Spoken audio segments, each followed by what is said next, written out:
A very warm welcome to all my viewers.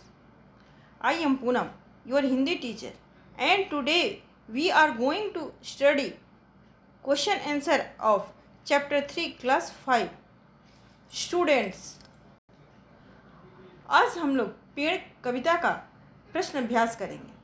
इससे पहले हम लोग कुछ कठिन शब्द इसमें दिए गए हैं, उनको हम लोग देखेंगे। पहला शब्द है मटियाए से। अर्थ इसका होगा मिट्टी से ढके हुए, बहुत चक्के हैरानी से। अब हम लोग देखेंगे इसका प्रश्न।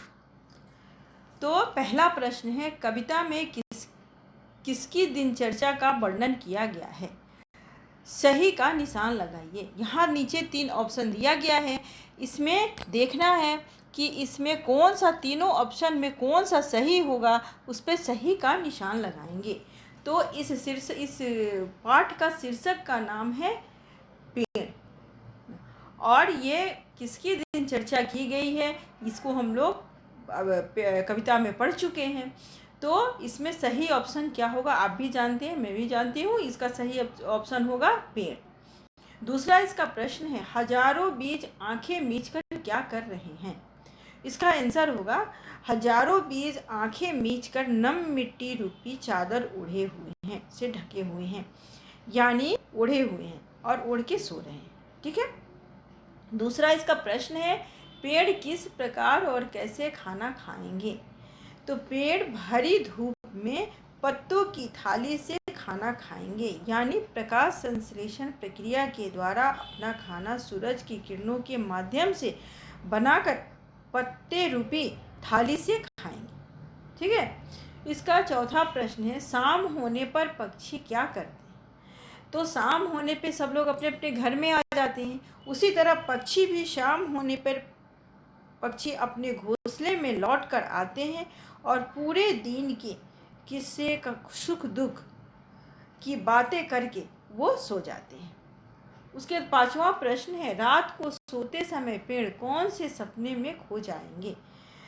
तो इसका उत्तर होगा कि रात को सोते समय पेड़ हरी भरी धरती के सुंदर सपनों में खो जाएंगे। सुंदर सपने यानी धरती पर चारों तरफ पेड़ पौधे हो, फूल खिले हो और चारों तरफ हरियाली हो। क्या उनका पेड़ों का सुंदर सपना यही होगा ना? तो यही उनका सुंदर सपना है और इसी सपना में वो खो जाते हैं। अब आओ देखते हैं हम लोग प्रश्न 6, रिक्त स्थान भरिए। इसमें कविता से कुछ लाइन उठा के दे दिया गया है और इसमें कुछ बीच बीच में रिक्त स्थान दे दिए गए हैं, उसको हम लोगों को फिल करना है, भरना है। कान पकड़कर डैश, जब क्या होगा, सूरज कोल्हे से धकी आएंगे, हड़बड़ करते भागेंगे, मंजन कर चाय पिएंगे, धरती के रोशनदानों से चोरी चोरी झांकेंगे, हरे सूट में भौचक्के से एक नई दुनिया पहचानेंगे। है ना? तो इसको हम लोगों ने फिल कर लिया। अब ऐसे जिसको कविता याद होगा वो आराम से फिल कर लेगा, भर लेगा। जिसको नहीं याद होगा वो नहीं भर पाएगा। अब देखेंगे प्रश्न 7वां। 7वां प्रश्न है, कविता में इन शब्दों का क्या मतलब है? क्या शब्द है भाई? तो पहला है चादर तानना, तो इसका है आलस करना, यानी मिट्टी रूपी चादर जो उसमें दिया गया है कविता में कि ओढ़ लेते हैं और सो जाते हैं, तो वो आलस करना। मटियाए से, मिट्टी से ढके हुए, जुगनू की लपड़ झपड़, जुगनू का चमकना, इधर उधर भागना, जुगनू का लाइट जो जलते रहता है इधर उधर भागता है, वही है जुगनू का चमकना। पत्तों की थाली से खाना खाना, पत्ते निकलना, है ना? पत्ते निकलना, ये पत्ते जैसे निकलते हैं वो क्या है, वही पत्ते की थाली से खाना खाना है। अब हम बातचीत के लिए नीचे देखेंगे, प्रश्न है बातचीत के लिए। ठीक है। तो इसमें है, पहला प्रश्न है, पक्षी कहते हैं कि हम शाम को अपने सुख दुख की बातें एक दूसरे से कहते हैं, आप अपने मन की बातें किसे बताते हैं? तो ये पक्षी की बात है कि सब लोग जानते हैं कि वो अपनी सुख दुख की बातें वो आपस में करके और दूसरे को बताते हैं और फिर सो जाते हैं। लेकिन आप अपने मन की बातें, ये आपकी बात है है ना। अपने अपने मन की बातें कोई अपनी मम्मी को बताता होगा, कोई पापा को बताता होगा, कोई आपस में भाई बहन शेयर करते होंगे, कोई अपने फ्रेंड से शेयर करता होगा। तो ये आपको खुद से करना है। पेड़ अपना खाना कैसे बनाते हैं पता कीजिए और फिर कक्षा में चर्चा कीजिए। जैसा कि हम लोग कविता में पढ़े हैं कि पेड़ सूरज की किरणों से प्रकाश संश्लेषण की क्रिया के माध्यम से वो अपना खाना बनाता है पत्तों से। तो उसको हम लोग पढ़ चुके हैं। अब इसकी चर्चा आप कक्षा में करेंगे और इसको जब तक पढ़ेंगे नहीं तब तक फिर इसके बारे में आपको जानकारी नहीं होगी, इसलिए आपको पढ़ना है। पेड़ों की तरह आप भी तो सपने ज़रूर देखते होंगे। अपने किसी ऐसे सपने के बारे में बताइए जो आपको बहुत अच्छा लगा, है ना। तो सब लोग अपना अलग अलग सपना देखता है और अलग अलग सपने होते हैं। तो ये इसकी चर्चा आप लोगों को आपस में करना है। अभी तो ये क्लास नहीं चल रहा है, आपस में आप लोग घर में भी अपने भाई बहन में इसकी चर्चा कर सकते हैं और इसका आंसर आप लोग सॉल्व कर सकते हैं। चौथा है पेड़ हमारे मित्र हैं। चर्चा कीजिए। पेड़ हमारे मित्र हैं कैसे? तो शुरू से लेके जन्म से लेके और मृत्यु तक पेड़ हमारे साथ रहते हैं। हर काम में हम लोग बेंच पर बैठते हैं, सोते हैं बेड पे, तो वो भी लकड़ी का बना हुआ होता है। हम लोग फल खाते हैं, है ना, हम लोग सब्जी खाते हैं, ये हमेशा हमारे साथ होता है। पढ़ते हैं तो हम लोग पेंसिल से लिखते हैं या जो कुछ भी है, ये हमेशा पेड़ हमारे मित्र हैं। ये चूँकि हमारे हमेशा साथ रहते हैं हर काम में। हमारे खेलने का जो भी सामान होता है वो लकड़ी का बनता है, बहुत सारा सामान होता है जो लकड़ी का बनता है। तो ये हमेशा हमारे साथ रहते हैं और हमारे मित्र हैं। तो ये इसका भी उत्तर आप लोग लिख लेंगे। भाषा की बात, भागेंगे, पिएंगे, झाँकेंगे, नाचेंगे, जाएंगे, काम वाले शब्द हैं। अर्थात ये क्या है? ये क्रिया है ना, क्रिया शब्द हैं।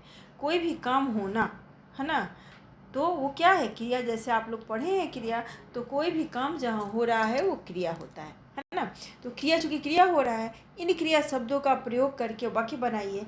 तो दूसरा क्वेश्चन है, पाठ में आए कोई 6 युग्म शब्द लिखिए। यहाँ पे तो आपको ऊपर जो दिया गया है इसको प्रयोग करके आपको वाक्य बनाना है। ये अपनी नोटबुक में आप लोग नोट करके और इसको रखेंगे। पाठ में आए कोई 6 युग्म शब्द लिखिए। क होगा लपड़ झपड़, ख होगा जगर मगर, ग झूम झूम, घ रुमझुम रुमझुम, घ चोरी चोरी, च हरी भरी। ठीक है। उसके बाद है तीसरा, नीचे लिखे शब्दों के समान अर्थ वाले शब्द पाठ में से ढूंढ कर लिखिए। पाठ में से ही लिखना है, यानी आप कविता पढ़े हैं इसी में से लिखना है। समान अर्थ, है ना। जैसे एक ही वस्तु का बहुत सारे अर्थ होते हैं। एक कोई भी चीज़ का बहुत सारे अर्थ होते हैं, बहुत सारे उसको ढंग से हम लोग बोलते हैं और बहुत सारे अर्थ होते हैं। जैसे यहाँ दिया हुआ है उसी को समान अर्थ कहते हैं। इसको पर्यायवाची शब्द भी कहते हैं, समानार्थक शब्द भी कहते हैं, है ना, अनेकार्थक शब्द भी कहते हैं। जैसे यहाँ दिया हुआ है संसार, तो यहाँ पे है दुनिया, जग, कुछ हम लोग लिख सकते हैं, है ना। बहुत सारा होता है, वायु, हवा, जल, पानी, सूर्य, सूरज। अब इसके बाद हम लोग देखेंगे प्रश्न नंबर जीवन मूल्य प्रश्न। तो जीवन मूल्य प्रश्न में है, पेड़ों का जीवन दूसरों की भलाई के लिए होता है क्योंकि वे धरती को हरा भरा रखते हैं, छाया, फल, फूल, शुद्ध वायु आदि देते हैं। उनमें पक्षी अपना घोंसला बनाकर रहते भी हैं, है ना। पेड़ पे रहते हैं ना पक्षी अपना घोंसला बना के, उसकी छाया में, पेड़ की छाया में उन लोग जाके बैठते हैं, बच्चे खेलते हैं, गैया पीठ खुसलाती है, या फिर वहाँ पे ये फल देते हैं। पत्ता, बहुत सारे पत्ते होते हैं पेड़ के जो कि हमारे उपयोग में आ जाते हैं। तो उसमें है कि उनमें पक्षी अपना घोंसला भी बनाकर पक्षी भी रहते हैं। अब पेड़ की तरह हमें भी परोपकारी बनना चाहिए। क्यों? हमें भी पेड़ की तरह ही परोपकारी बनना चाहिए। दूसरों की भलाई के लिए हमें जीना चाहिए, दूसरे का उपकार करना चाहिए। तो इसी पे आपको इसमें क्वेश्चन दिया हुआ है कि क्यों करना चाहिए। ये आप लोग खुद से लिखेंगे। इतना आप लोग पढ़ लिए, इतने जान लिए, अब इसको आप लोग खुद से लिखेंगे। कुछ करने के लिए पता कीजिए कि बीज पेड़ कैसे बन जाते हैं, उन्हें पेड़ बनने के लिए किन किन चीज़ों की ज़रूरत होती है। तो हम लोग कविता में पढ़ चुके हैं कि पेड़ कैसे बनते हैं। बीज पहले पौधा का रूप धारण करता है, फिर धीरे धीरे वो बढ़ के फिर पेड़ का रूप पकड़ता है। तो उन्हें पेड़ बनने के लिए किन किन चीज़ों की ज़रूरत होती है? उन्हें पेड़ बनने के लिए मिट्टी, हवा, पानी, वायु, सूरज की किरणें, है ना, इन सब चीज़ों की ज़रूरत होती है। दूसरा प्रश्न है, अलग अलग तरह के पेड़ों के चित्र चिपकाकर एवं उनके नाम लिखिए। तो इसमें या तो आपको चिपकाइएगा, और नहीं तो खुद से अगर बना सकते हैं तो आप बनाएंगे, और जो क्वेश्चन मैं आप लोगों को बताई हूँ लिखने के लिए, नोट करने के लिए दी हूँ, उसको नोट करेंगे। धन्यवाद।